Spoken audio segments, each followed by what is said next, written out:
Yo me di cuenta cuando hablé, bueno, buenas tardes a todos, les pido permiso para grabar la clase, les informo que la misma va a ser grabada y su imagen obviamente va a estar inserta dentro de, de la grabación.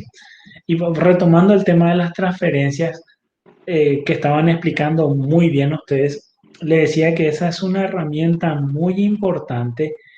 Y el hecho de que la combinemos con algún requisito y que no sea simplemente una transferencia directa sin pedirle nada, hace que se vuelva, creo que un poco más eficaz. Prueba de esto es que los gobiernos han venido incrementando el volumen.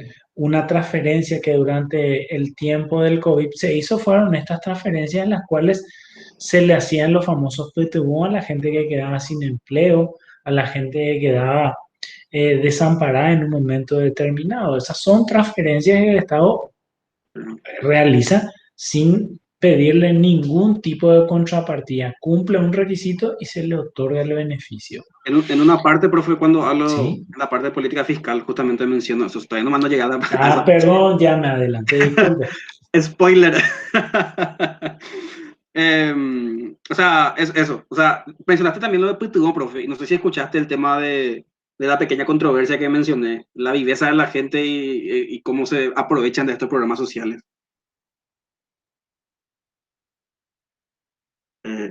Ya apagaste tu micrófono. A ver, profe, continúo. Entonces yo acabo de hablar, o sea, estoy hablando de las herramientas que posee el Estado para influir en la economía.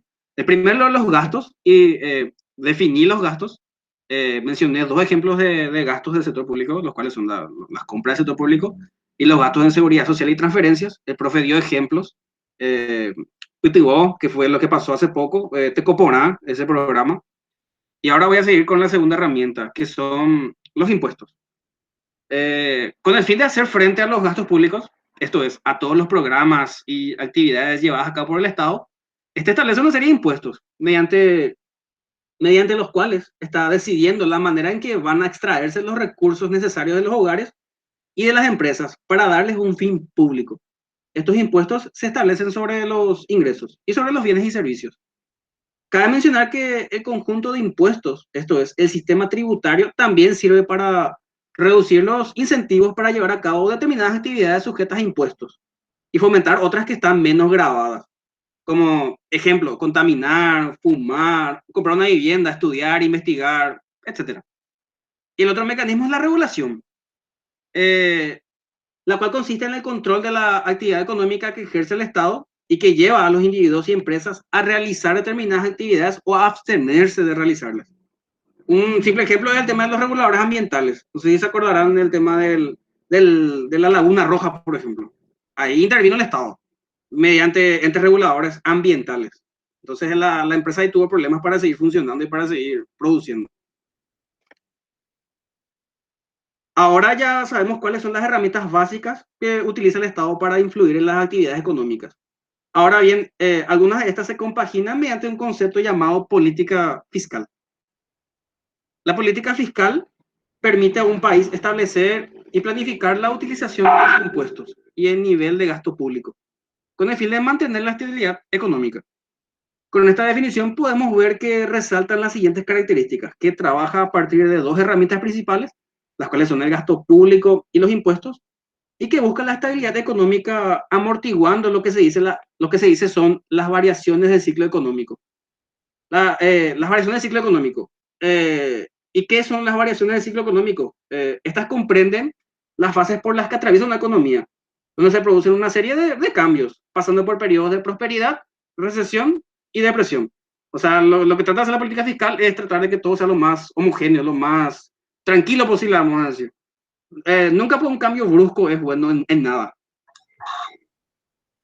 Solo por complementar, Juan, disculpa que te vuelva a interrumpir. Sí, Así profe, adelante. hacemos una conversación, porque sé que estuvieron preparando el tema, así es que lo conversamos entre todos inclusive. Los ciclos económicos, no sé si es como una ecuación elevada al cubo.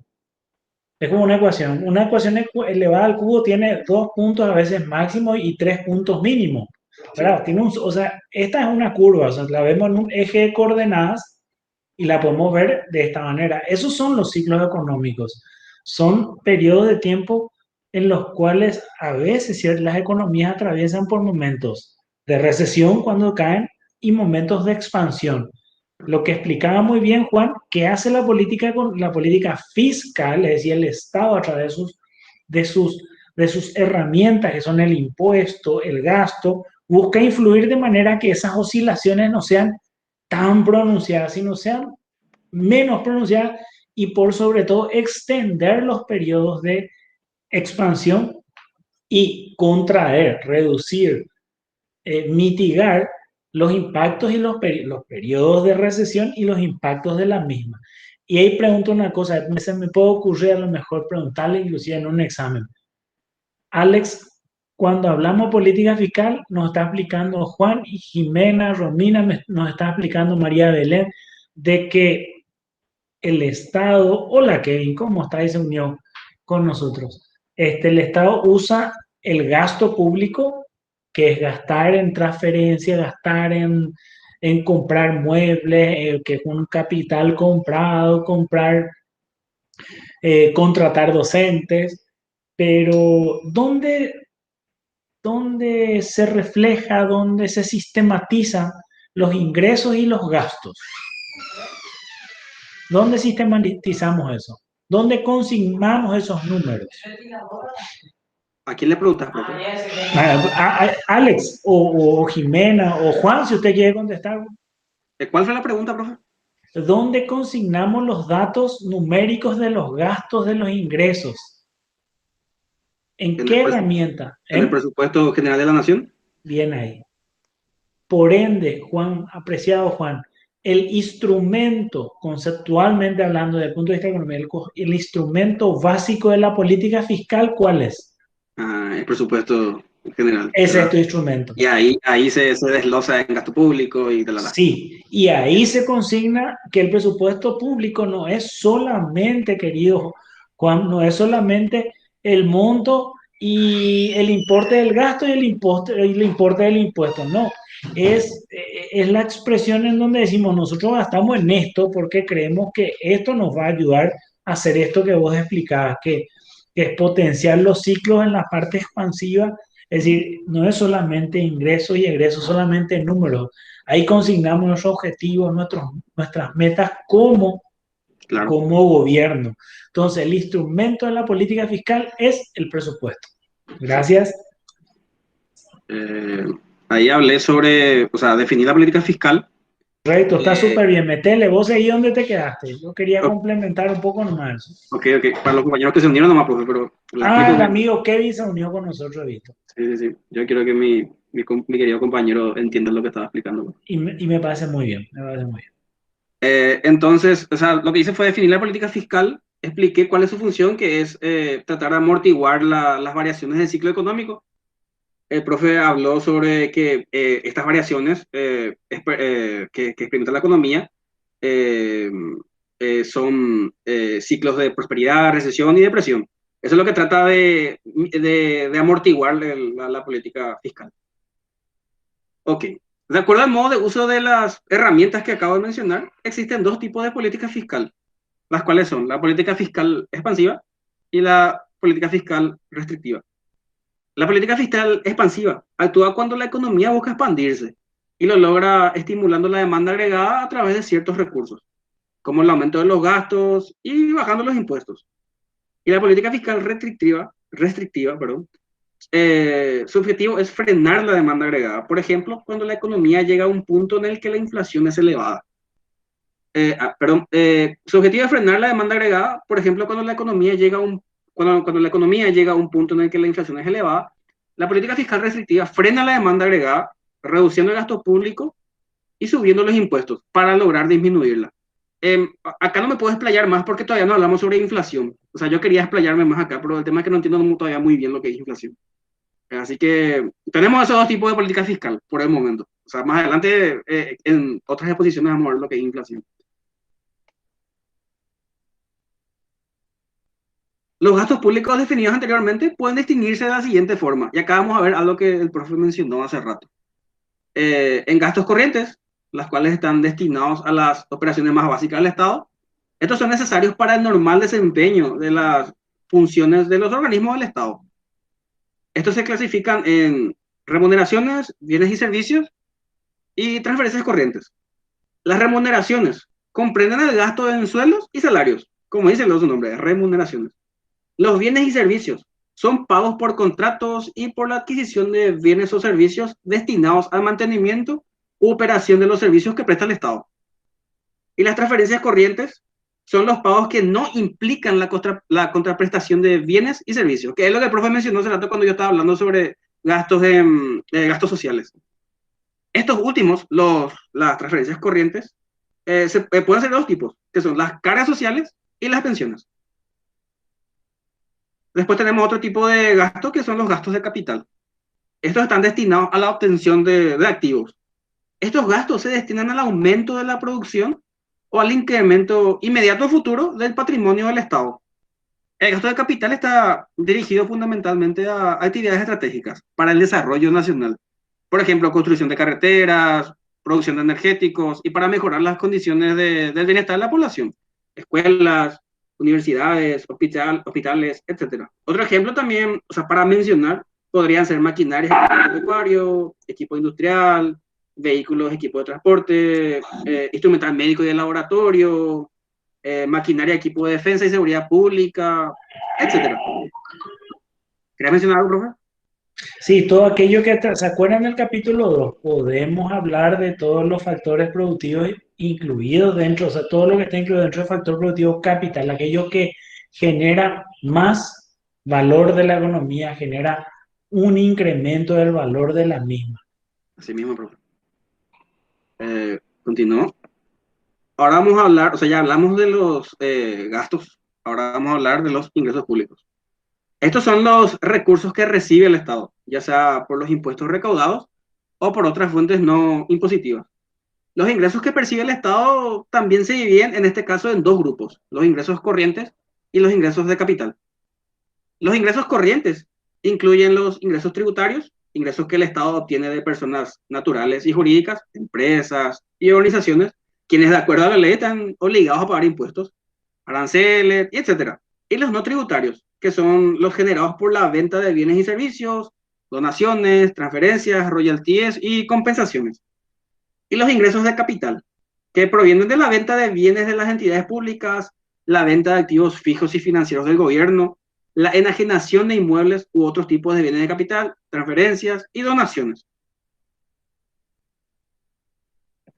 La incidencia de las alteraciones del gasto público. Y primero quiero hacer una pequeña introducción. Supongamos una situación hipotética. Supongamos que las empresas, porque algunas empresas, ante expectativas de ventas favorables, deciden incrementar la inversión. Cuando se incrementa la demanda de bienes, las empresas aumentan la producción y el empleo, lo que lleva a que las economías domésticas dispongan de un ingreso mayor, que le permita a su vez incrementar la demanda de consumo. En respuesta a este incremento de la demanda, las empresas volverán a aumentar la producción, de forma que se pone en marcha un proceso que determina que el aumento de producción sea al final superior al incremento inicial de la demanda, debido a la demanda. Entonces decimos que el aumento de la demanda de inversión tuvo un efecto multiplicador en la producción. Y lo que pasa es que, o sea, ¿por qué di esa introducción? Porque la política fiscal también produce efectos multiplicadores en la producción. La compra inicial de un bien o un servicio por parte del Estado pone en marcha una cadena de gasto secundario. Por ejemplo, si el Estado construye un hospital, los constructores van a gastar parte de sus ingresos en bienes de consumo, lo que a su vez va a generar más ingresos, parte del cual se va a gastar y así, el proceso continúa. Se concluye que el Estado, se concluye que el gasto público influye significativamente en la determinación de la producción y del empleo. Si aumenta... Permiso, disculpe, levanto la mano. ¿Recuerdan ese ejemplo que vimos de efecto multiplicador que lo explicaban los compañeros en la clase pasada? Como un incremento en la inversión de 1.000 guaraníes podía llegar a 5.000, es decir, crecer 5 veces más. Es el ejemplo claro de lo que vos estás explicando. Ese hospital que cuesta 1.000 Y muy bien lo explicaste, implica, no es que él se va a quedar con los 1.000. Sí. Imagínate que vos sos el dueño de esa empresa, hijo, no es que solo vas a ganar vos, no, vas a contratar personal, vas a contratar máquina, comprar insumos, mucha gente va a venir alrededor de tu obra grande y va a empezar a venderle comida, va a empezar a venderle, aunque sea gorritos, tapabocas, oye, al personal que está ahí. Ese dinero se ve expandido en la economía y se genera, eso que bien lo explicaste, un impacto positivo que esa curva que estuvimos viendo en la clase de ayer con la profe, como una inversión PAPS hace que suba nuestra posibilidad de desarrollo, nuestro valor de toda la economía. Dicho en términos de la frontera de posibilidades, expande nuestra frontera de posibilidades. ¿Se acuerdan del capítulo 2 desde el punto de vista microeconómico? Esto expande y hace que se amplíe. Y desde el punto de vista macroeconómico, esa curva que veían ayer y que hacían ejercicio, que tenía una curva que se desplazaba hacia arriba. Ese es el efecto, ¿correcto? ¿No? Que se da y que estás explicando. Gracias, Juan. Quería ilustrar nomás el tema para ayudarte. No, está demasiado bien, pero me emocionó nomás y ese, pero cualquier cosa tengo que interrumpirme nomás, sin problema. Entonces, hablamos del efecto multiplicador. Di un ejemplo del efecto multiplicador que puede tener el Estado cuando gasta en algo. Y con eso concluimos que el gasto público influye significativamente en la determinación de la producción y el empleo. Si aumenta el gasto público, la producción aumenta. De esta forma, el gasto público es un instrumento del Estado para tratar de estabilizar la actividad económica. Muy cierto. Era John Maynard Keynes el que diseña este modelo justamente de esta manera Sí, de juzgar a la profe, economía. ¿Sí? yo cuento más tarde esa parte, Ah, no te perdón, vayas a perdón, perdón, preocupar. perdón, perdón. No oí nada, Jimena. Me estás spoileando acá. Sí, full spoiler. Se entiende, Pero, pero ¿qué tranquilo. quiere decir spoiler para incrementar mi Como cuando vocabulario? contás la parte de una película y Sí. la arruinas la película. A alguien No, más. qué malo. Casi. Sigo entonces. O sea, ya hablamos de la Metele, incidencia. hijo, Ya, metele. Muy bien explicado, está muy agradable. Vamos adelante. ya, Sí, ya. lo que quiero saber es que el resto, pues, que esté entendiendo, eso es lo importante, pero está bastante bien. Ya, Sí, por ahí no. ya hablamos entonces de las incidencias de las alteraciones en el gasto público. Ahora vamos a hablar de las incidencias de las alteraciones en los impuestos. Como ya vimos, el Estado en todos sus ámbitos utiliza los impuestos para recaudar los ingresos que le permiten funcionar y llevar a cabo sus proyectos, ya que normalmente esta es su principal fuente de ingresos.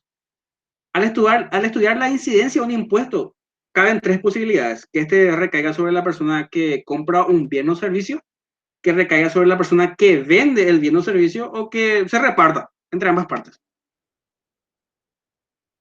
La incidencia de un impuesto sobre los consumidores.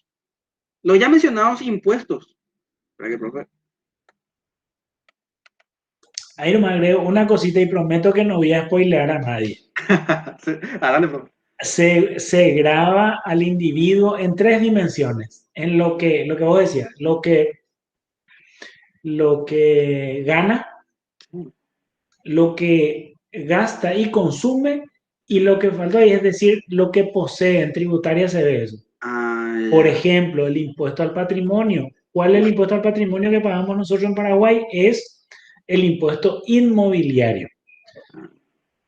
Otros países más desarrollados, Jimena, por ejemplo, usted sabe que en Alemania, si a usted le gustan los autos antiguos y tiene el gusto, a mí me encantaría algún día poder correr un rally de autos antiguos con mis varones, ¿verdad? Con mis hijos. Pero tener un auto antiguo que contamina, que hace esto, es un lujo.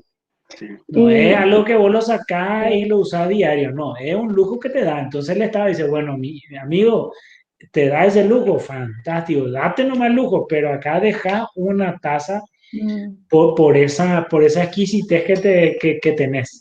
Eso es lo, en Chile, por ejemplo, yo viví muchos años y allá también, y tipo eran así autos que ya estaban medio viejos, como, no sé, no eran ni de lujo, pero ya eran viejos y tenían que pagar impuestos a la A municipalidad. la contaminación. Sí, Claro, vos vivías seguramente en En Santiago, porque Santiago, Santiago sí. tiene un problema serio de Acá nomás contaminación. en Latinoamérica ya también hacen eso.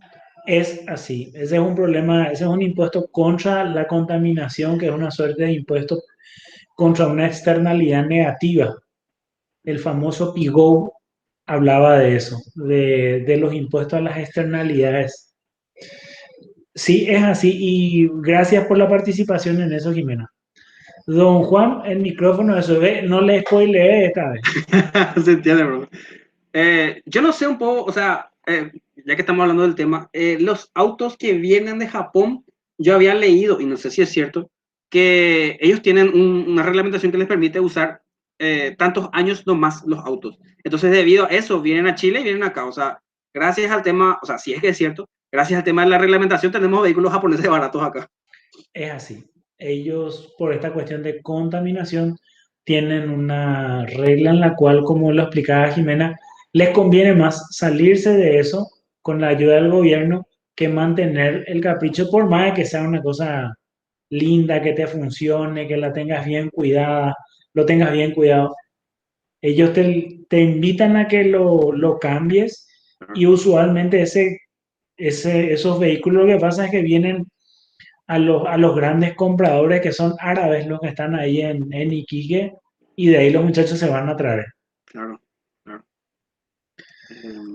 Solamente eso. Continúa, bro. Adelante, señor.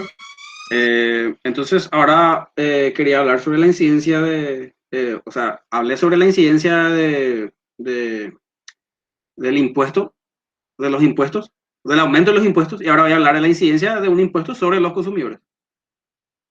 Los ya mencionados impuestos hacen que por cada bien o servicio que compran los consumidores, estos deban pagar una cantidad al Estado. Como resultado, la curva de demanda se desplaza hacia la izquierda y hacia abajo. Perdón, profe, un ratito, voy a hacer algo, voy a silenciar algo acá, porque voy a salir un ratito de la presentación, profe, porque me están escribiendo en WhatsApp y me molesta.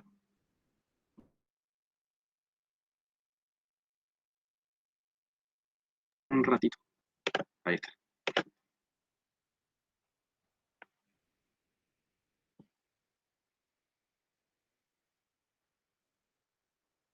Ahí está. Estaba mencionando que los ya mencionados impuestos hacen que por cada bien o servicio que compran los consumidores, estos deban pagar una cantidad al Estado. Como resultado, la curva de demanda se desplaza hacia la izquierda y hacia abajo. Eso vamos a ver enseguida. En términos gráficos, un impuesto origina una disminución de la cantidad de equilibrio y un aumento del precio que deben pagar los consumidores. Y esto es lógico, dado que si los compradores compran menos y los vendedores venden menos, también se reduce la actividad del mercado. Y el libro nos presenta un ejemplo. Supongamos que el gobierno, decide establecer un impuesto sobre los compradores de reproductores de discos compactos, como medida para obtener ingresos destinados a compensar a los compositores y cantantes por la piratería, de cuál es objeto su trabajo. Este impuesto hace que por cada reproductor que compren los consumidores, estos deban pagar una cantidad a la administración, por ejemplo, $1. Entonces el impuesto reduce el atractivo de ese bien o servicio, y como resultado, los compradores demandarán una cantidad menor de este bien a todos y cada uno de los precios. Y acá podemos ver la representación gráfica del ejemplo y la situación que nos presenta nuestro libro base. Brillante. Y esto recuerden, si cuando rindamos el final, en el final nosotros podemos, yo le puedo llegar a preguntar qué desplaza la curva de oferta, ¿se acuerdan? Y uno de los conceptos estaba en el libro de Leroy y Miller, no está en este libro base, bueno, este es el libro de Mochon y Becker, pero Leroy y Miller, que es un libro que nosotros usamos también y que yo les incluí en la presentación, hablan del impuesto como una suerte de incentivo tan negativo al oferente, diciendo, no, che, no, ahí no vale la pena meterme porque, hermano, no, pues se puede, me genera un sobrecosto, un sobreprecio y hace que una porción de los que pueden comprar se desplacen. Y si no, no me queda a mí, sino se lo tienen que dar a otra persona. Claro. De eso hablé hace rato cuando mencioné que los impuestos también sirven como herramienta para incentivar o desincentivar ciertas actividades. Por supuesto, acá tenés un impuesto sobre los compradores, Sí. sobre los compradores. Esto es como pedirle un impuesto incremental del IVA. Vale decir, estás explicando, Juan, y lo estás haciendo muy bien, y quiero nomás que ayudarles a pensar. Este es el impacto desde la dimensión microeconómica. Ustedes están explicando, apliquemos un impuesto, así hacemos en economía. Aplicamos un impuesto, decimos, vamos a subir un impuesto al cigarrillo, por ejemplo, que fue un tema de discusión en esta semana, ¿verdad? Eso es lo que se pretende, que la demanda se contraiga. La oferta se va a quedar, ¿verdad? Porque le va a trasladar ese dinero, ese costo a ellos. Entonces lo que se busca es, che, no compre, sale más caro, entonces una parte de ese grupo de los que podía comprar se ve desplazado porque no les alcanza para comprar. Ese es el impacto en la microeconomía. Adelante, Juan. Dale. Y esta es la presentación gráfica del ejemplo. Acá se ve claramente lo que dice la teoría, que la curva de demanda se desplaza hacia abajo, hacia la izquierda. Acá se ve el precio de equilibrio sin impuesto. Esto es lo que iba o sea, como dice la definición de precio de equilibrio, es lo que iba a pagar el comprador y el precio que aceptaba por él el vendedor. Este iba a ser el precio. Pero lo que pasa con impuestos es que se crea una brecha entre precios. Entonces, con el impuesto, lo que va a pasar de $1, lo que va a pasar es que ahora los compradores tienen que pagar más por el bien y los vendedores van a ganar menos por el mismo bien. Claro, a mayor precio, menor cantidad vendida, que es una regla básica, muy bien explicado. Sube a 10,7. El oferente lo que va a hacer es trasladarle ese 0,7 seguramente al Estado, porque de alguna manera un agente de retención le cobra al otro y le traslada, pero como sale más caro, hay segmentos de la población que ya no pueden comprar ese 10,7, ese es el impacto. Entonces, como bien lo explicas, baja en 20 la cantidad de personas que van a comprar, que se da el corte de arriba. Perfecto, ¿se entiende bien? Ese es el impacto microeconómico de un impuesto a la demanda, al consumidor. Es un impuesto sobre los compradores. Y en el gráfico se observa que, o sea, al final, compradores y vendedores se reparten la carga del impuesto. En el nuevo equilibrio, los compradores pagan más por el bien y los vendedores perciben menos. Ahora, o sea, acá vamos a hablar sobre la incidencia de las alteraciones en los impuestos sobre los consumidores. Ahora vamos a hablar sobre los vendedores. Sobre los vendedores. Perdón. En este caso, el impuesto incide de forma directa sobre los vendedores, reduciendo la rentabilidad de la fabricación del bien o servicio al cual se le aplicó el impuesto para cualquier precio, que es lo que el profe acaba de mencionar. Como resultado, la curva de oferta se desplaza hacia la izquierda y hacia arriba. Y el libro nos presenta otro ejemplo, que es, o sea, también está relacionado con el otro, con el tema de los discos. Ejemplo, consideremos ahora que el gobierno decide establecer un impuesto sobre la venta de reproductores de discos compactos, de forma que los vendedores tienen que entregar $1 por cada reproductor que venden. Entonces, como consecuencia del desplazamiento de la curva de oferta recién mencionada, cualquiera sea el precio de mercado de dichos bienes y servicios, el precio efectivo que van a percibir los vendedores una vez abonado el impuesto es menor. Entonces los vendedores se ven obligados a fijar un precio más alto que en ausencia del impuesto, en comparación a ausencia del impuesto. Y esta es la representación gráfica de la situación recién mencionada. ¿Querés mencionar algo, profe? No, muy bien explicado. Y esta es la explicación desde la macroeconomía de lo que vimos en nuestro capítulo de oferta y demanda en microeconomía. Muy bien ligado. Vamos, adelante. Las 7 otra vez. Por mi culpa, ¿verdad? Disculpen, por favor. Entonces voy a tratar de acelerar un poco más. Entonces, te digo, no, a ver. Da gusto. Amigo, me gusta la economía, es amigo. Está genial eso, profe. Entonces, en la imagen se observa que el precio de equilibrio sube. Los compradores ahora deben pagar más por el bien y los vendedores perciben menos, que es medio parecido a la situación que teníamos antes. Y este análisis nos permite llegar a una conclusión interesante. Que el análisis de la incidencia de un impuesto sobre los compradores o sobre los vendedores nos dice que al final sus efectos son medio equivalentes. En ambos casos, el impuesto crea una brecha entre el precio que pagan los compradores y el que reciben los vendedores. Entonces, la carga del impuesto al final se reparte entre ambos. La única diferencia reside en quién entrega el dinero a la administración, que en este caso sería el Estado. Ahora vamos a hablar sobre los impuestos y equidad. Está generalmente aceptado que los impuestos deben imponer el menor costo posible a la sociedad y que la carga debe distribuirse equitativamente. Al procurar que un sistema sea equitativo, se pretende que los impuestos sean justos y que generen un reparto aceptable de la carga. Para ello se proponen dos grandes principios organizativos, los cuales son el principio del beneficio y el principio de la capacidad de pago. Según el principio de beneficio, a los individuos se los debe gravar en función del beneficio que cada uno recibe de los programas públicos. Aquellos que obtienen más provecho de los servicios del Estado deben pagar más. Por ejemplo, se sigue el principio de beneficio cuando la construcción de una nueva autopista, una nueva ruta, se financia por medio de peajes. En esta situación, solo paga el que utiliza esa ruta. El principio de la capacidad de pago. Este se inspira en la idea de que los impuestos deben establecerse de tal forma que cada persona pague en la medida en que puede soportar la carga. Es decir, la cantidad de impuestos que pagan los contribuyentes debe estar relacionado con su ingreso o su riqueza, en el sentido de que cuanto mayor sea el ingreso o la riqueza, más altos serán sus impuestos.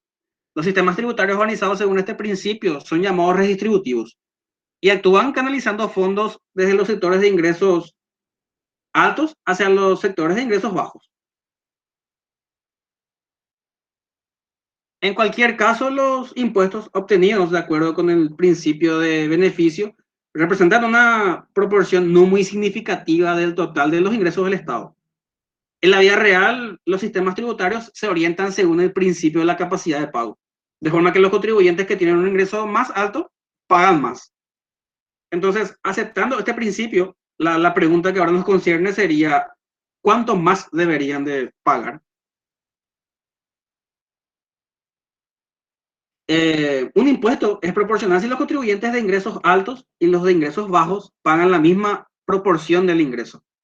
Un impuesto es regresivo si los contribuyentes de ingresos altos pagan una proporción menor de su ingreso que los contribuyentes de ingresos bajos.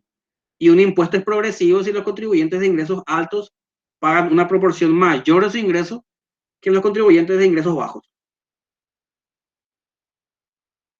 Cuando se analiza la eficiencia y la equidad de los impuestos sobre el ingreso, se suele distinguir entre dos conceptos, los de tipo impositivo medio y tipo impositivo marginal. El tipo impositivo medio es el cociente entre los impuestos totales pagados y el ingreso total. Y el tipo impositivo marginal es el cociente entre los impuestos adicionales que se pagan por un peso adicional de ingreso. Y una figura impositiva peculiar son los impuestos de cuantía fija, que es el que me interesa hablar ahora. Un impuesto de cuantía fija se determina independientemente de cuál sea el nivel de ingreso. Por lo tanto, es de la misma cuantía para todas las personas. O sea, el Estado establece un impuesto en virtud del cual todo el mundo debe pagar la misma cantidad, independientemente de sus ingresos u ocupación. El impuesto de cuantía fija es realmente interesante porque no altera los incentivos. Porque estamos hablando hace rato de que el aumento de los impuestos a ciertos sectores hace como que le reduzcamos los incentivos a hacer ciertas cosas. Entonces el impuesto de cuantía fija es interesante por eso, porque no altera los incentivos. Ya que las decisiones de... Ya que las decisiones de... ¿Querés hablar, Robert? Perdón, no sé, hace un ruido y acá no está nadie al lado mío. No, que de agregar nomás algo. Los impuestos de cuantía fija sirven desde el punto de vista académico, Juan. No, la vida práctica, como vos estabas explicando antes, son lo normal es que sean proporcionales. Esto no se utilizan porque no son justos, ¿verdad? O sea, no se ve como justo. La idea que, no se ve como justo, está bien. Está bien. Y eso mencioné hace rato, que no es realista, que realmente son proporcionales como vos dijiste. Estoy mencionando más que es interesante, o sea, ¿por qué es interesante? Ya que no altera los incentivos, ya que las decisiones de una persona no modifican la cantidad que ésta debe pagar. Por lo tanto, este impuesto es, o sea, relativamente el más eficiente posible. Aunque esto en la vida real, no, de hecho que no es frecuente, debido a que como un impuesto de cuantía fija supone que, como dijimos, que todas las personas deben pagar lo mismo, tanto los ingresos altos como los ingresos bajos. Esto es algo que la mayoría de los individuos considera poco equitativo. Y como hemos señalado anteriormente, este es el gran objetivo de la política tributaria. Ahora voy a hablar de la oferta y la demanda agregadas.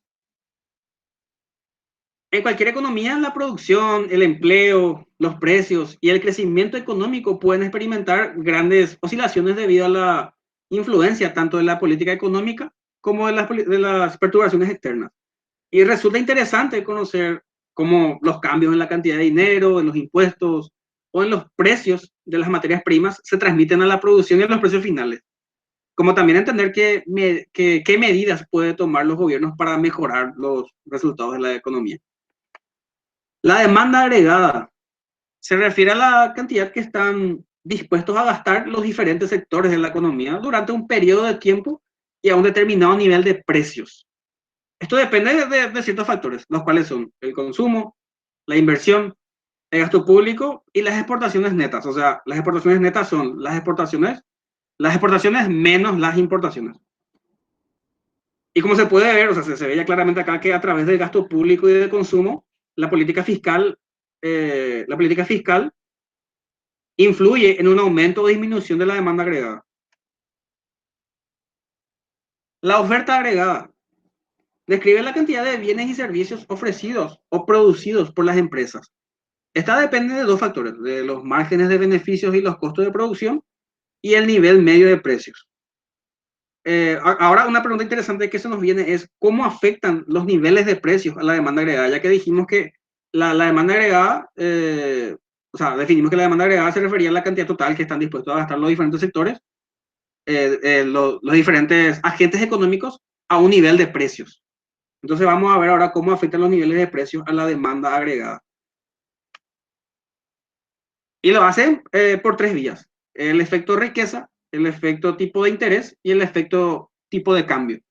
El efecto riqueza. Este hace referencia a que para unos niveles de precios más bajos, la renta disponible, por ejemplo, de las familias, tiene un mayor poder adquisitivo, o da la sensación de que hay un mayor poder adquisitivo. Y esto da la sensación de que las familias son más ricas, ya que pueden adquirir más cosas con la misma renta disponible y por ende consumir más. El efecto tipo de interés. Si los niveles de precios bajan, esto reducirá los tipos de interés, lo que llevará a un incremento de la inversión y a un incremento a su vez del consumo. Y el efecto tipo de cambio. Por ejemplo, cuando tenemos precios más bajos, esto ocasiona que nuestras exportaciones se vean más atractivas para el exterior y las importaciones menos atractivas. Porque al reducirse el precio de nuestros productos, estos se van a demandar más afuera y acá también. Y a su vez, al reducirse los precios, vamos a desear adquirir menos los bienes de afuera. Vamos a querer consumir más lo de acá. El famoso programa me hace acordar el programa Consuma lo que Paraguay produce. Y algo importante es que los cambios en el nivel de precio no desplazan la demanda agregada, sino que la propia función de demanda agregada nos indica el cómo a cada nivel de precio, cuántos bienes y servicios se querrán demandar. La demanda agregada sí se desplazará, sí se modifican factores distintos a los precios, como por ejemplo, un mayor gasto público o una bajada de los impuestos provocan un aumento de la demanda agregada, un desplazamiento de la curva de demanda, ya que estos mecanismos permiten aumentar la producción, reducir el empleo y generar un mayor consumo, lo cual supone promover la economía y viceversa. Una disminución del gasto público o un aumento de los impuestos disminuyen la demanda agregada y por ende las consecuencias son contrarias al aumento de la demanda agregada. Y ahí termina mi parte, profe. Gracias por su atención.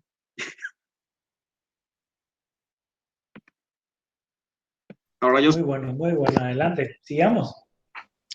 Ahora voy a Toca presentar. ahora que la compañera siguiente presente, profe. Sí.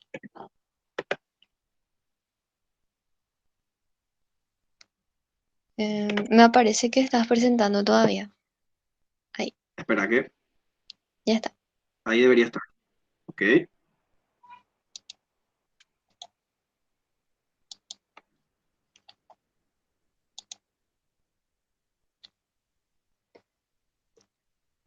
Bueno, yo voy a hablar sobre la disminución de la producción que se genera debido a la variación de los impuestos. Si es que se aumentan los impuestos, como dijo el compañero, eso produce que las curvas de oferta y de demanda se desplacen. Entonces, las empresas gastan más para producir sus bienes y los consumidores tienen menor cantidad de dinero para comprarlos. Entonces, si es que las empresas continúan con el mismo nivel de producción, pero ven que su demanda disminuye, estos tendrán pérdidas. Entonces, las empresas deciden disminuir su producción debido a este aumento de impuestos. Ahora voy a hablar sobre el multiplicador del presupuesto equilibrado. El multiplicador del presupuesto equilibrado establece que si se aumenta en un mismo valor los impuestos y los gastos públicos, esto produce un aumento de la producción. Si miran el gráfico, en el gráfico se tiene una recta que está a 45 grados. Esa recta representa los puntos de donde el gasto es igual a la producción. Las otras dos rectas son las funciones de consumo. La función de consumo inicial es la que está abajo, en donde con la intersección con la recta de 45 grados se tiene un punto de equilibrio, es sub cero. Al aumentar el impuesto y el gasto público en un mismo valor, lo que se consigue es que esa curva se desplace hacia arriba. Entonces, esa nueva curva intersecta la curva de 45 grados en un nuevo punto de equilibrio E1, que es mayor a la que inicialmente se tenía. También cuando se tiene Permiso, un ¿puedo agregar algo, Romina, ahí? Sí, sí, profe. Bien explicado. ¿Y cuál es la esencia de este punto? No olvidar, Jimena, Juan, Kevin, que si el Estado nos pide 100 guaraníes, lo que nos está diciendo Romina es lo siguiente. El Estado viene y le dice, bueno, caballeros, les voy a pedir un poco más de impuestos. Se parte de la premisa que esos 100 vuelve a introducirse dentro de todo el flujo circular de la renta. Y como consecuencia de ese delta gasto que está ahí y que impacta sobre la propensión marginal a consumir, de esos 100 que originalmente se contrajo, la gente vuelve a usar usualmente un 80 de vuelta. Es decir, no es que eso se queda en el bolsillo del Estado, sino lo devuelve. Y cuando lo devuelve, por ejemplo, como una inversión, imaginen que el efecto va a ser el mismo que el de una inversión privada. Ese es el presupuesto, el multiplicador del presupuesto equilibrado, el concepto de que el impuesto retirado y redireccionado hacia una inversión, pues obviamente tiene un efecto positivo en la economía, que siempre va a depender del tamaño de la tendencia promedio a gastar, que se llama propensión marginal a consumir. De la tendencia va a determinar. Es decir, esto nos explica que cuando el Estado viene, saca los impuestos y lo vuelve a gastar en servicios, lo vuelve a gastar en inversiones, tiene un efecto positivo dentro de la economía. Inclusive más que proporcional que el simple hecho de sacar 100 y volver a meter 100. Gracias, perdón Romina por la interrupción. Dale, profe. También cuando se tiene este caso en el que se aumenta el gasto público y los impuestos, se da que el aumento del ingreso de equilibrio, que es igual al multiplicador por la variación del gasto menos la variación de los impuestos por la propensión marginal a consumir, em, es igual a la variación que tuvieron el gasto y los impuestos. En el ejemplo del libro se daba que el multiplicador tenía un valor de 5, el impuesto y el gasto aumentaban en un valor de 100 y la propensión marginal a consumir era igual a 0,8. Como se ve al calcular el valor del aumento del ingreso de equilibrio aumentó en 100, de la misma forma que el aumento del gasto y el aumento del impuesto. Ahora hablaré sobre la incidencia de los impuestos proporcionales. Em, Nosotros pagamos impuestos que son proporcionales de acuerdo al ingreso total que nosotros tenemos. Em, Estos son un porcentaje, o sea, los impuestos son un porcentaje de de nuestro sueldo, por ejemplo. Entonces, nuestro ingreso disponible va a ser igual al ingreso total que nosotros tenemos menos ese porcentaje que nosotros estamos pagando al Estado. Entonces, nuestro ingreso va a ser uno menos T, que sería ese 0, algo que estamos aportando por nuestro ingreso total. Y esto también produce que haya una nueva propensión marginal a consumir, que sería la PMC', que también disminuye en un valor uno menos T. Para que se vea eso, escribir la función de consumo si es que no hay impuesto. Si es que no hay impuesto, se tiene una función de consumo igual a C sub 0 más 0,8 por I, donde ese 0,8 es la propensión marginal a consumir. Si es que se agrega un impuesto, se va a tener una función de consumo nueva que va a ser C sub'. Y nuestro nuevo ingreso va a ser el 1 menos T por I. Que esté siendo T minúscula el porcentual que le aplicás como para deprimir nuestra curva y hacer que se acueste un poquitito porque se va a Sí, costar sí, un poco más. sí, eso voy a Buenísimo. explicar después, profe. A ustedes los ingenieros, Sí, pues todos quieren en matemáticas explicar. Es sí, decir, y en términos, Romina, en términos simplemente así prácticos, ujú, esta variable que usted está explicando, hija mía, este uno menos t, que es un poco la suerte de la proporción de una suerte de presión tributaria, es decir, el promedio de impuestos que se paga, cuando lo mantenemos bajo, nuestro impacto es menor. O sea, tocar eso que usted está explicando es parte de la política económica de un país en el sí, marco de la política fiscal. Por eso, bien, a veces le está diciendo, no, nosotros, el Estado paraguayo tiene una política clara, nosotros eso no queremos aumentar porque queremos que las empresas, por lo que les va a explicar después Romina, se vean motivadas a venir, no pagar tanto impuesto por lo que ya explicaba Juan en primer lugar, pero el impacto también, que les va a explicar más adelante Romina, es mayor cuando no presionamos tanto en ese nivel. Cierro el micrófono. sí, profe. Y bueno, la fórmula que copié es simplemente para que vean que la nueva propensión marginal a consumir es igual a la propensión marginal a consumir anterior por 1 menos T. Bueno, gráficamente lo que se ve es que la curva de gasto total se va a aplanar.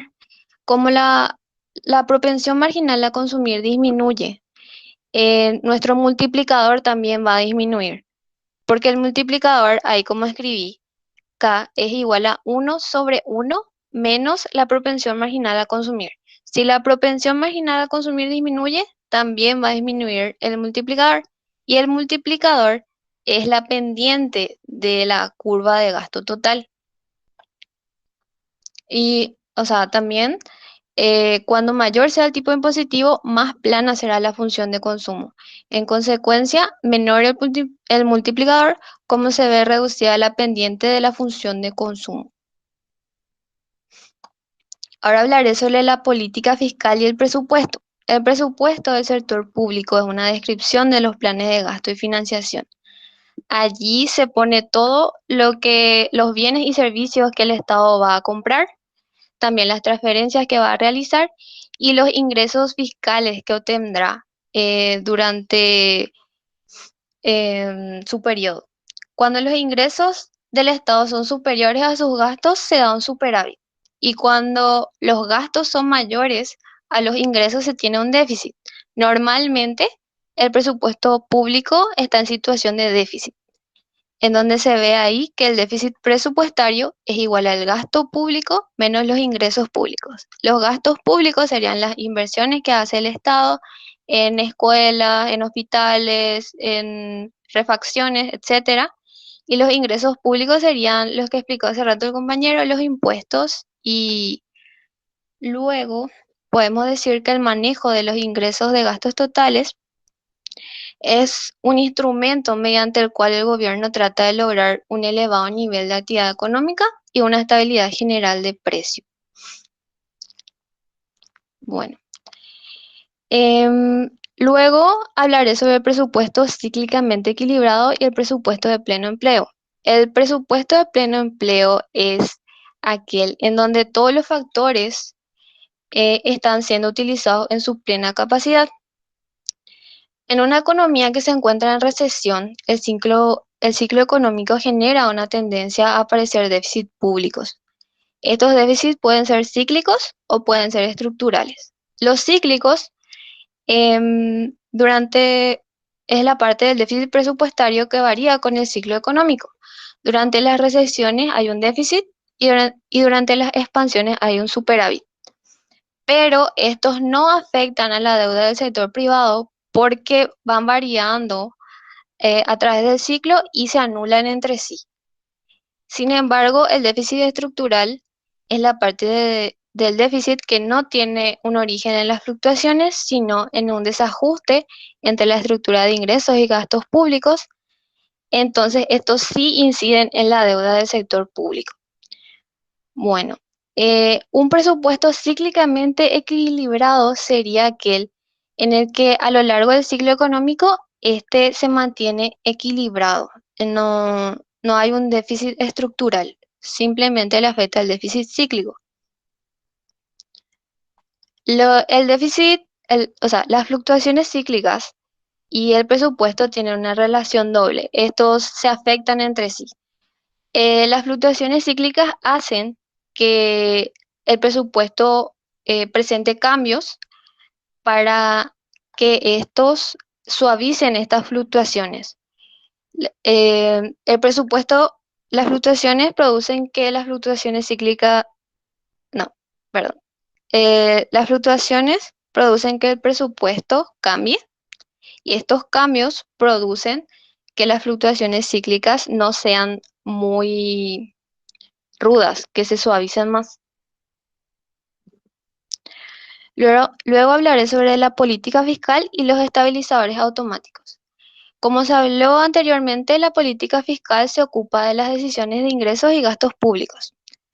Un estabilizador es cualquier hecho del sistema económico que mecánicamente tiende a reducir la fuerza de las recesiones y de las expansiones. Como hablé recién, el presupuesto del sector público actúa como un estabilizador porque hace que las recesiones y las expansiones tengan menor fuerza. De la misma forma ocurre con los impuestos y las transferencias. Las transferencias son el peor caso. Sería cuando el Estado decide dar los subsidios a la gente porque la economía está muy baja. Y ahí darle un seguro de desempleo, por ejemplo, Romina, sí, que es una herramienta que se suele usar. Sí. Y ahí se consigue que la recesión disminuya.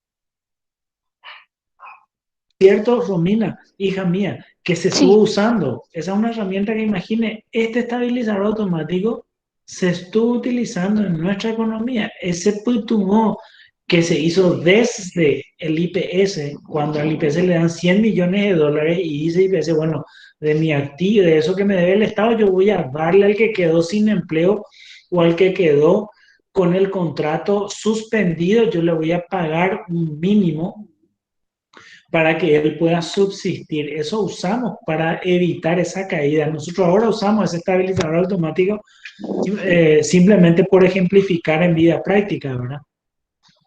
Sí. Gracias. Y eso sería lo que me corresponde. Ahora le paso la palabra a la compañera. Ahora yo voy a presentar, profe. Vamos, Jimena, vamos, hija. Sí. ¿Ahí se ve mi pantalla? Ahora sí, hija. Ok. Ahí ya se ve, freno fiscal. Dale, buenísimo. Primero que nada, buenas tardes a todos. A mí me toca continuar hablando sobre frenos fiscales y al estar familiarizados con el término de freno en el automóvil, asociamos el freno a algo que ralentiza una acción, Así también para el freno fiscal se da cuando el gobierno ve una situación fuera de control y suelta un freno fiscal para ralentizar, para que no haya más caos. Para entender el concepto, les quiero presentar un ejemplo que ahora es muy actual, que todos los gobiernos habrán hecho por la situación de pandemia, que dice que el gobierno soltó el freno fiscal e inyecta 700 millones para moderar la crisis. Y dice, para atacar la mega recesión causada por la crisis global y las medidas contra el coronavirus, impulsado para compensar las pérdidas en términos del Producto Interno Bruto, que generan la escasa demanda de exportaciones y la prácticamente nula inversión del sector privado. Como ven, hay muchos problemas que vienen de la mano de la pandemia y entonces justamente el gobierno suelta este freno para intentar ralentizar todo lo que está ocurriendo. Las medidas oficiales atacarán el problema tanto desde la demanda, incentivando el consumo, como de la oferta, aliviando las cargas de los sectores más sensibles frente a la crisis económica que se viene. Esta noticia es de otro país, pero aún así me llamó mucho la atención porque este freno fiscal como que buscaba atacar distintas áreas.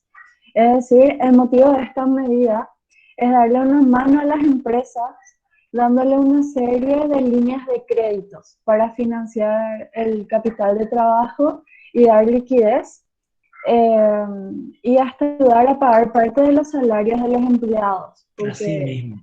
También se trabaja casos. el impuesto proporcional, es una herramienta. Ese impuesto que explicaba Romina, que cuando actúa de hecho ese regulador automático, actúa también y a veces le podemos bajar la tasa, que es lo que ahora hizo, por ejemplo, tributación y decía, bueno, si alguien se atrasa, nosotros no le vamos a cobrar multa por mora ni financiamiento. Es como decirle, atrásense nomás y cuando puedan vayan pagando, para evitar que por razones de quitarle dinero a la empresa, ese dinero no se reinvierta y no suba hacia la inversión. Así mismo. Sí, y analizando un poco, tenemos que si los impuestos aumentan con el Producto Nacional, mientras que parte de los gastos públicos, especialmente los de transferencia, se mueven en sentido contrario, tendremos que el presupuesto del sector público tenderá hacia el déficit durante las recesiones y al superávit durante las expansiones. Al actuar expansivamente durante las recesiones y, y contractivamente durante las expansiones, el presupuesto del sector público contribuye a reducir la amplitud de esas oscilaciones del gasto agregado y proporciona una estabilidad incorporada en el propio funcionamiento de la economía, así como esas oscilaciones que nos habías comentado. Bueno, luego tenemos que, ahora ya entramos más al tema que sería los estabilizadores automáticos o freno fiscal, la financiación del déficit público y la política fiscal. Y así como había dicho la compañera, generalmente en los ingresos públicos no son, o sea, los ingresos públicos no son suficientes para cubrir todos los gastos del Estado, generalmente, por lo menos en así países de Latinoamérica y eso donde de repente pasamos todavía bastante necesidad, no son suficientes. Por eso es normal encontrar el presupuesto público en situación de déficit. Y tenemos que el déficit presupuestado aparece, como había dicho la compañera, cuando existe una diferencia positiva entre el gasto del Estado y sus ingresos, y supone, por lo tanto, que el Estado gasta más de lo que ingresa. Y una política activa o discrecional que se concreta en la toma de medidas explícitas sobre los gastos y los ingresos públicos con el objeto de estabilizar la economía. Eh, el sistema impositivo tiene efectos automáticos que son convenientes analizar. Y el aumento de los impuestos, conforme se incrementa el Producto Nacional, reducirá la fuerza de la expansión, y lo contrario ocurrirá si tiene lugar una recesión.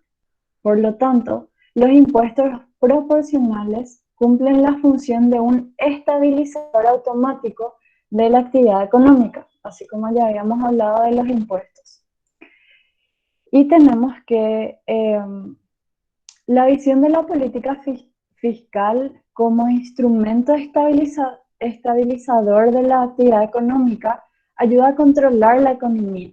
Si los responsables de la política económica vigilan cuidadosamente las tendencias y logran prever los acontecimientos tomando las medidas oportunas, vamos a conseguir esa estabilización. Pero es igual complicado, hay muchos factores, pero yo por lo menos soy positiva y pienso que, creo que el país con toda la tecnología y todos los avances y todo lo que vamos a ir aprendiendo, avanzando, vamos a ir mejorando cada vez más.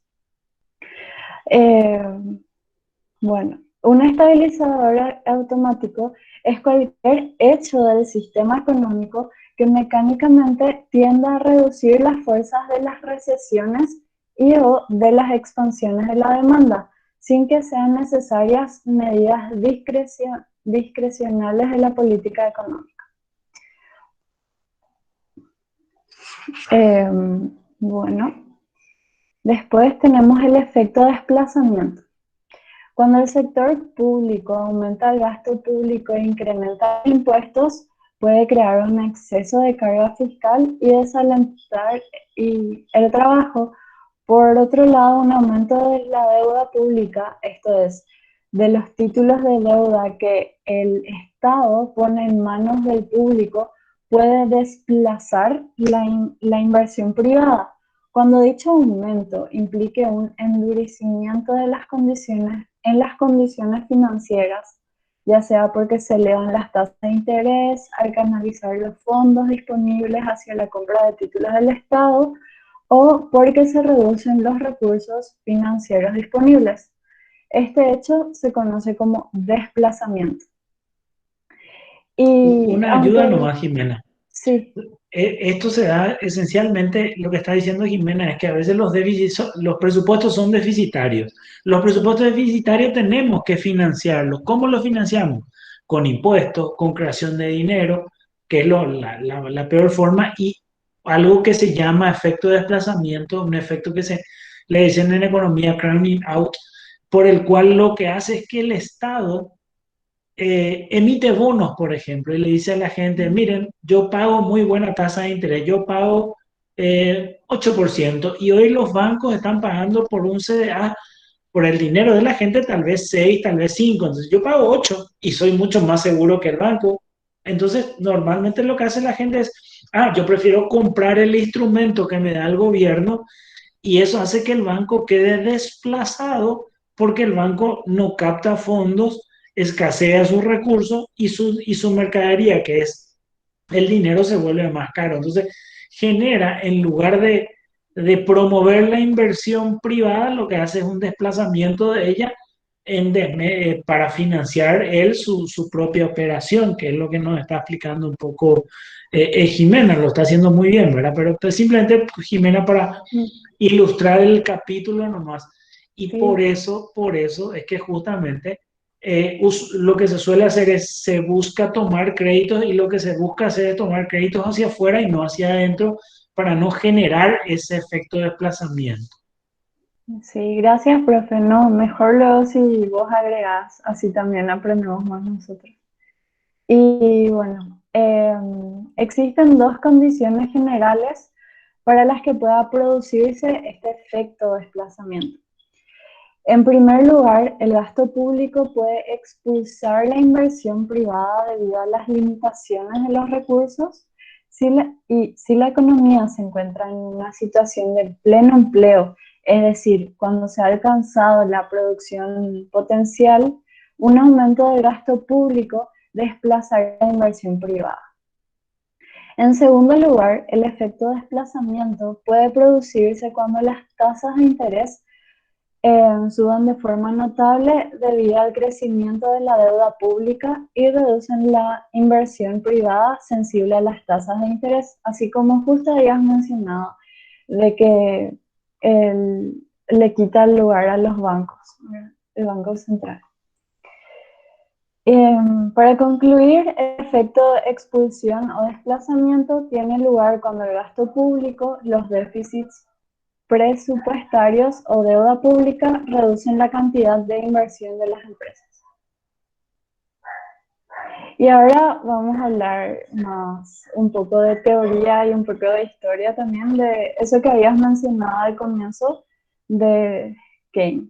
Y comenzamos con los economistas clásicos.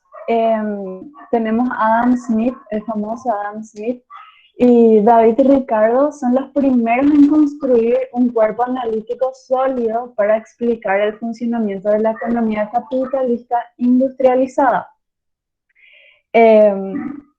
Para Smith, ni la sociedad ni la economía funcionaban exclusivamente en base al egoísmo de los individuos, pues su conducta está guiada nomás vinculadas con la confianza y la reciprocidad. O sea, no funcionaban exclusivamente por egoísmo, sino también estaban vinculadas con confianza y la reciprocidad. Estas son esenciales para la producción con especialización y el comercio y el intercambio a escala creciente. Smith no compartía la idea de mercado autorregulado. Tanto Smith como Ricardo estaban preocupados por los límites del crecimiento económico. Para el primero, la expansión de los mercados internos podía llegar a un límite, frenando la expansión de la economía. Y para el segundo, la acumulación de capital estimulada por los beneficios podría llegar a un límite, que él denominó estado estacionario. Estas preocupaciones por los límites que enfrentaban el crecimiento se expresaron en propuestas de políticas económicas. Ambos autores asignaban un papel al Estado en promoción del crecimiento. Ambos abogaban por la expansión del comercio. Smith, porque era la manera para que un país ampliara sus mercados, pues los mercados internos habrían llegado a un límite, y Ricardo, porque era la manera de contrarrestar los efectos negativos de la reducción de los beneficios capitalistas, en presencia de los rentistas y de los aumentos del precio de los alimentos y bienes y salarios. Bueno, y ahora cambiamos luego aparecieron los keynesianos. Y tenemos que para Keynes, por el contrario, la economía capitalista del libre mercado no tiende al pleno empleo. Por lo tanto, puede existir un desempleo involuntario y competencia imperfecta.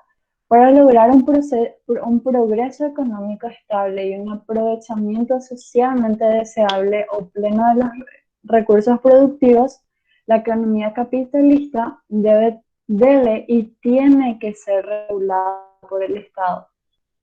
Keynes proponía la participación activa del Estado en consecución de objetivos nacionales, entre los que ocupaba un lugar central el pleno empleo de los trabajadores. Acá lo que pasa es que estos fueron los primeros más o menos economistas, y en esa época todavía no había tanta población, yo creo, entonces como que el tema del desempleo todavía no estaba de hecho, vivieron en épocas diferentes, ¿verdad? Sí. Los clásicos aparecen al inicio. La economía tiene sus orígenes en la filosofía, ¿verdad? Adam Smith en 1777 escribe un libro muy famoso, Naturaleza y Causa de la Riqueza de las Naciones, y ahí se sistematiza un poco la economía. David Ricardo habla sobre el valor de de las cuestiones agrícolas, pero ellos son pensadores, pero ellos son fervientes convencidos de que el mercado es el gran regulador. En cambio, Keynes, perdón, faltó decir algo ahí importante, que son fervientes convencidos de que es el mercado el que regula la economía, reorienta recursos y el precio es la mano invisible a través de la cual pues encuentra equilibrio todo el sistema económico de un país, el sistema económico de una industria. En cambio, Keynes, después de la Gran Depresión de los años 30, viene y dice, bueno, resulta que el sistema solamente de mercado por sí solo no puede redistribuir la renta, no puede generar ese salto que supuestamente ustedes pensaban que esto sucedía y que aparece el Estado.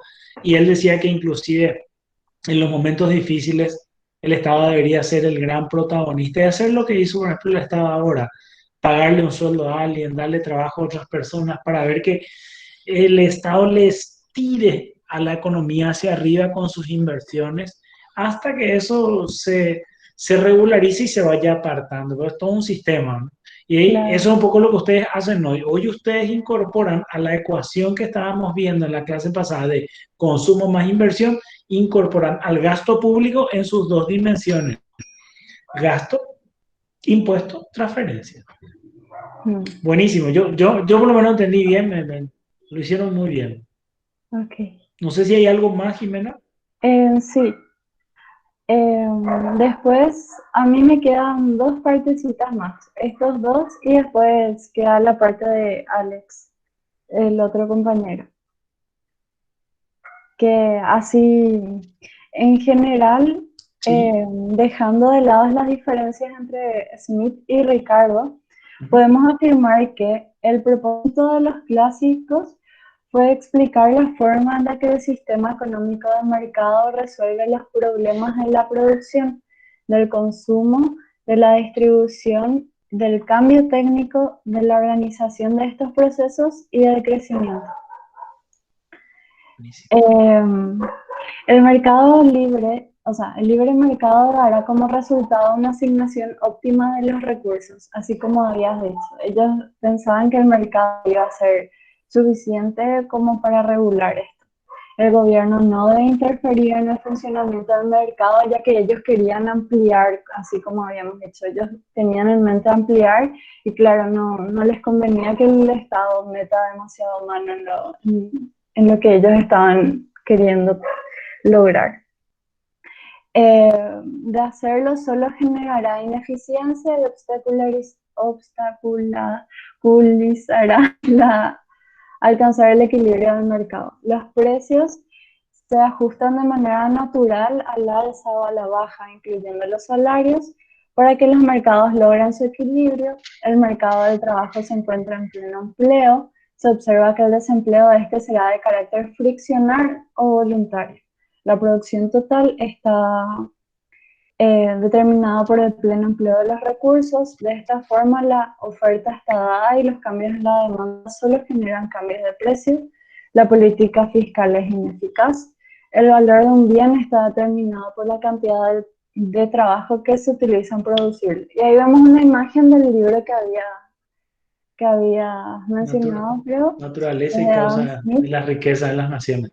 Así mismo, el famoso libro. A partir del cual la economía se convierte en ciencia, de su sistematización. Muy bien, adelante, buenísimo.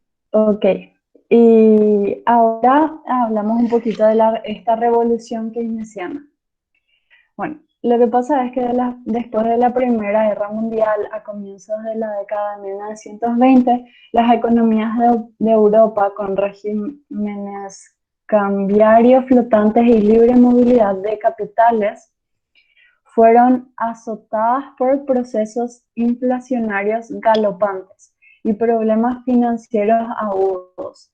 El retorno al patrón oro no evitó la crisis. La segunda gran crisis del capitalismo estalla en el año 1920, en el que empieza la Gran Depresión. En este periodo de desempleo y recesión, Keynes desarrolla y publica en 1936 su obra La teoría general de la ocupación, el interés y el dinero, que hoy muchos teóricos de la economía asocian con el origen de la macroeconomía moderna. Con la obra de Keynes se introducen conceptos que hoy son comunes en los libros de macroeconomía. La preferencia por la liquidez, la eficiencia marginal del capital, atrampa la liquidez, las expectativas, la propensión marginal a consumir, el multiplicador y el efecto de queso, el efecto pivot. Todo esto estuvimos hablando ya. Y eso, sin alargar más porque creo que ya pasó mucho, continúa Alex ahora. Adelante, Alejandro. Bueno, buenas tardes a todos. Voy a seguir acá con la presentación. Voy a presentar la política económica de los post-keynesianos. La economía post-keynesiana es un paradigma económico que proviene del trabajo de economistas como John Maynard Keynes, Michael Kalecki, Roy Harrod, John Robinson, Nicholas Calder y muchos otros. Se define por la opinión de que el principio de la demanda efectiva, desarrollado por Keynes en la teoría general y MLX, se sostiene tanto a corto como a largo plazo. Es decir, que la actividad económica en una economía monetaria capitalista está determinada por la demanda y que no hay mecanismos incorporados que garanticen el pleno empleo y la plena utilización de las capacidades.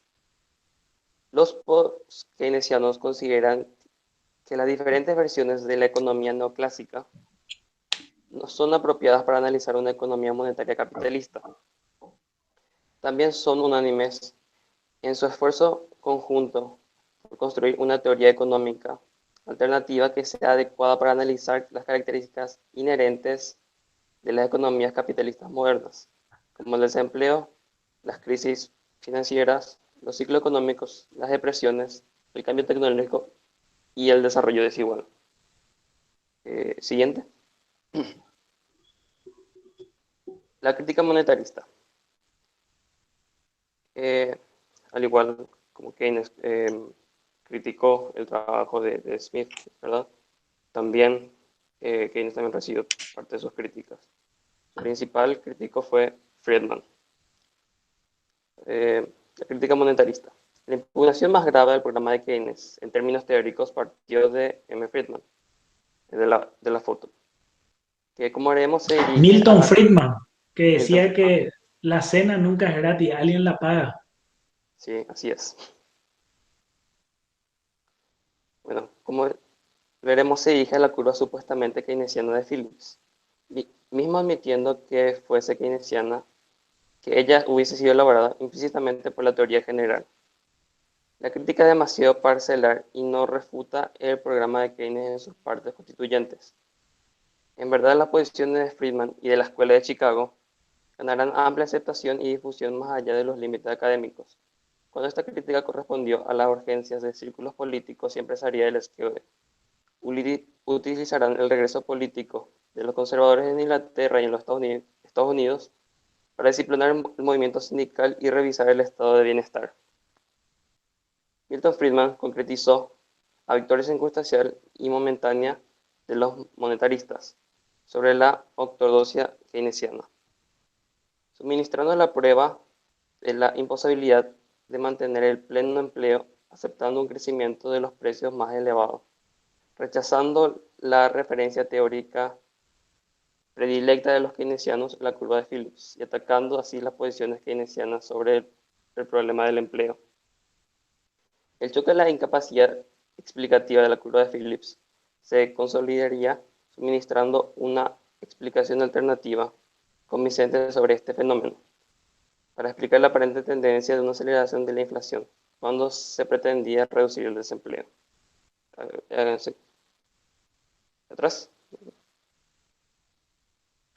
Esto en resumidas cuentas, ¿verdad? Actualmente digamos, para nuestra cultura, para los jóvenes, el principal crítico de Keynes ahora mismo es el economista Javier Milei. la mayoría de los jóvenes le conocen. Sí, los jovencitos en la Argentina. Acá mi hijo, uno de sus admiradores. Sí, sí, muchos, sí. Bueno, siguiente. Ok. La relación entre ahorro e inversión. Se ha establecido la condición de equilibrio del flujo circular del ingreso como la igualdad entre el y la inversión. Esta es esa ecuación 1, que es inversión es igual a ahorro. Para justificar la relación entre ahorro y la inversión, recordemos que según la contabilidad nacional, la cantidad invertida, la I, ha de ser igual al ingreso, Y, menos el gasto de consumo, C. Por otro lado, se comprobó al analizar el consumo, la parte del ingreso que las economías domésticas no gastan en consumo la ahorra, de forma que el ingreso menos el consumo será igual al ahorro. El análisis conjunto de estas dos definiciones nos permite afirmar que la inversión es igual al ahorro. La segunda expresión nos indica que la inversión es equivalente al ahorro. La relación existente entre la inversión planeada y el ahorro y la inversión efectiva ilustra el distinto sentido en que la economía tiene las ecuaciones y las identidades. Así, al hablar de la condición de equilibrio del ahorro y la inversión, la relación se expresa mediante una ecuación, pues se formula en términos de ahorro e inversión planeados. Esto es, nos referimos a los planes de los agentes, en este caso de los inversores, que solo se cumplen en la situación de equilibrio, cuando la inversión planeada o deseada es igual al ahorro de las economías domésticas. Estableciendo la relación en términos ex ante, planeados o deseados, la condición de equilibrio se expresa como siguiente. Ahorro es igual a inversión planeada. Siguiente.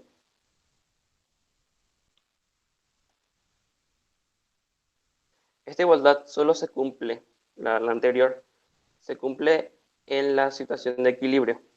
Por lo contrario, si utilizamos la identidad, que verá la expresión 2, estamos empleando conceptos contables, el ahorro y la inversión realizados, es decir, la cantidad que en realidad se ha invertido y que, por definición, tiene que ser igual a la cantidad ahorrada. De la misma manera que el activo de una empresa siempre ha de ser igual al pasivo. En este caso, la relación establecemos en términos ex post o realizados. Así, ahorro es equivalente a la inversión efectiva o realizada. Esta es una identidad contable y por definición siempre se ha de cumplir. En cualquier caso, como hemos señalado, la inversión efectiva solo es igual a la inversión planeada en la situación de equilibrio, que veremos un poco más tarde, cuando la variación no deseada de existencia es igual a cero. En términos de flujo circular de ingreso, la identidad entre el ahorro y la inversión siempre se cumple para cualquier nivel de ingreso. La igualdad entre ahorro y la inversión tiene vigencia a corto plazo y solo se cumple para un único nivel de ingreso, que es el equilibrio. Entonces, según Contabilidad Nacional, la inversión queda igual a ingreso menos consumo. Y asimismo, el ahorro viene dado, que es equivalente a ingreso menos consumo. De forma que al tener esas dos definiciones podemos dar que el ingreso es equivalente al ahorro. Siguiente. Ya habíamos visto en la clase pasada esa condición de equilibrio, Así que era es. una de las condiciones. Vamos hacia adelante. Vamos, Alex. Bueno, mercado de bienes. El modelo keynesiano, también conocido como cruz keynesiana o modelo del multiplicador, se centra en el estudio de la economía en el muy corto plazo. En este contexto predomina la demanda agregada sobre la oferta. Para llevar a cabo el análisis de un mercado a corto plazo, el prototipo es el mercado de bienes de nueva producción, pues en un mercado flujo, pues es un mercado flujo. En este contexto se estudia el comportamiento de las variables en el muy corto plazo y le prestaremos una especial atención a la determinación del equilibrio. En este sentido veremos cómo la demanda agregada es la que determina el ingreso de equilibrio. En el modelo keynesiano prácticamente se omite el lado de la oferta agregada, representando por la interacción del gasto con la oferta de la economía y los precios. Siguiente. Bueno, acá vamos a ver del equilibrio de bienes y multiplicadores. En todas las economías, la producción de los precios y el desempleo experimenta fluctuaciones frecuentes y muchas veces impredecibles. Estas fluctuaciones, conocidas como ciclos económicos, en parte se pueden explicar por variaciones del gasto en inversión, en bienes de consumo duradero o en defensa. En este apartado se presenta el modelo keynesiano del multiplicador, que explica cómo se determina la producción a corto plazo. El término multiplicador se debe a que cada variación que experimentan los gastos exógenos, por ejemplo la inversión, es un peso provoca una variación del PIB superior a un peso. Esto es una variación multiplicada.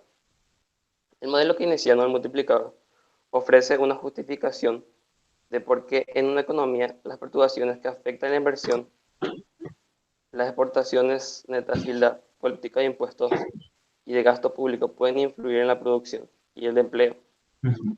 Pero eso es lo que estábamos hablando ya en la clase pasada, Ale. Acuérdese, consumo, fíjese ahí usted mismo, Sí, marca es ingreso, la justamente I es eso. igual a C, más, y ustedes ahora en este capítulo, como lo explicaba ya Juan, él le agrega C más I más G, que es gasto del Justamente. gobierno.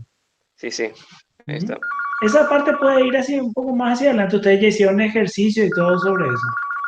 Ok, perfecto. Este acá es anteriormente. Sí, Justamente el multiplicador que había comentado la compañera. claro. Y que es la misma aplicación también para el efecto multiplicador de una inversión del gobierno. Esto que está acá de uno y que Justamente. termina en 5.000. Muy bien. Sí, así Sí, es. sí. Puede pasar eso. Sí, sí. Bueno, acá vamos a ver un poco más Acá es donde usted está mostrando complejo. justamente su capítulo, que es consumo más inversión más G, que es gasto del gobierno. Así es. Ujú,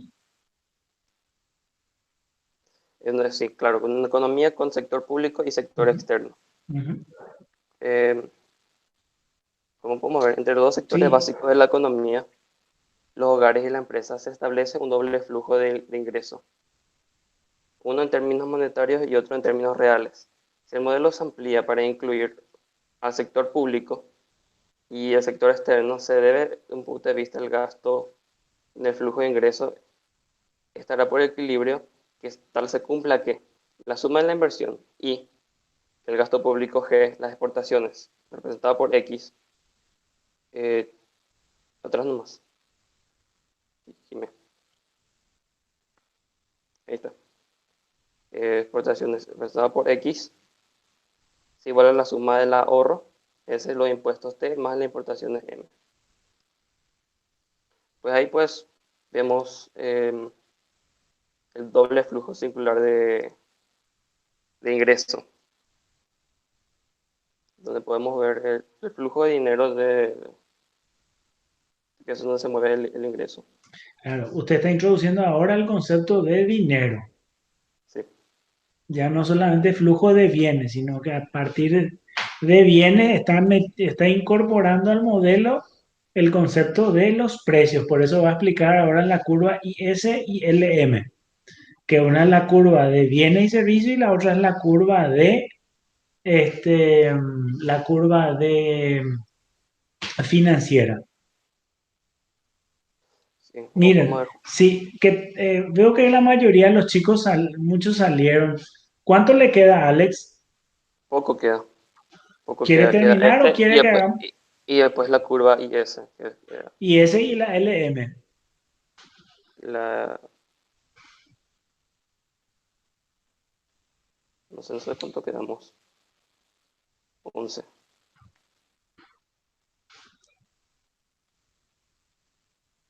Me No sé gustaría si. que queda, Queda un concepto nomás, queda, profe, y sí, ya. queda muy poco, queda muy poco. Sí. Bueno, está bien, adelante, vamos. Pero ahí está faltando la LM, ¿eh? IS y falta la LM. Bueno, vamos, adelante, Alex, tranquilo, que está muy bien lo que hicieron. Un lindo trabajo hicieron. Les congratulo ya de antemano. Bueno, bueno, siguiendo la curva IS, Eh, perdón, acá estoy.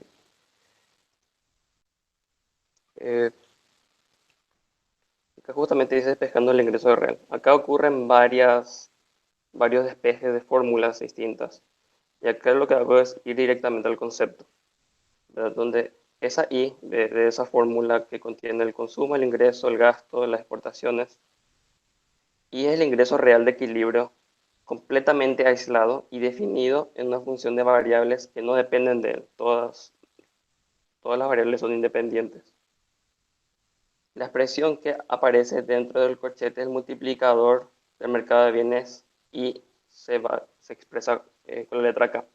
Y la expresión entre paréntesis está integrada únicamente por componentes autónomos que reciben el nombre de componentes reales de ingreso.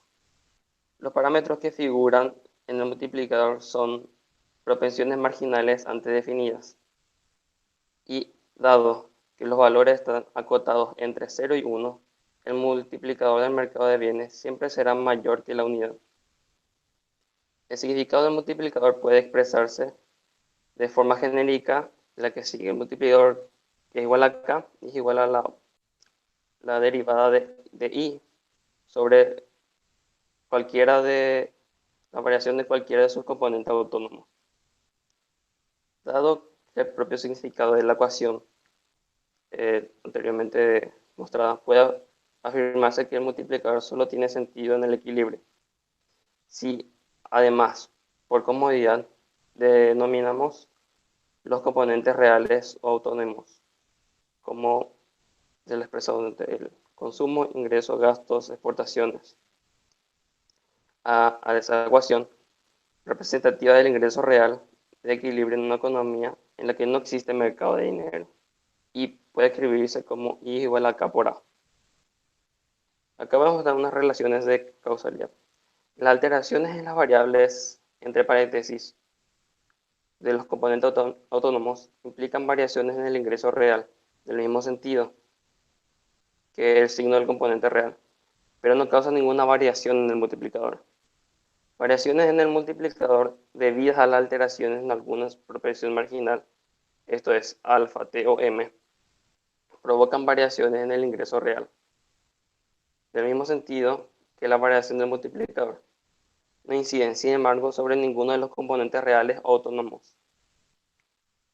Siguiente.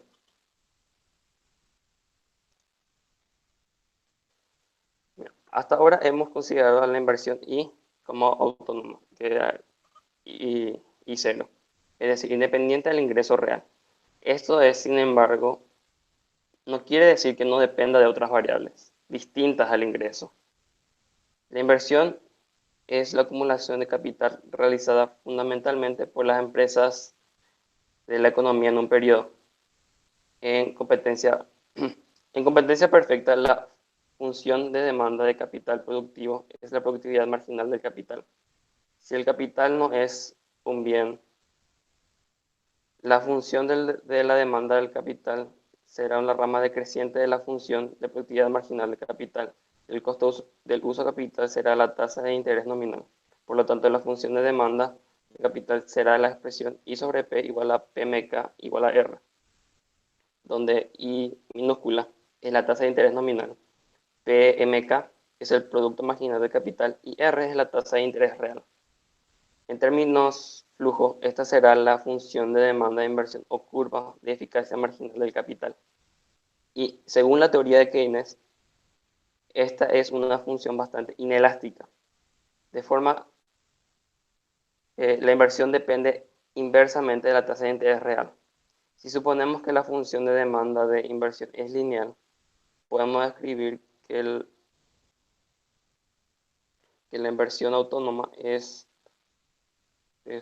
igual a su variación menos R, donde I es igual a R más pi, siendo pi la función de inflación efectiva y B mayor que 0.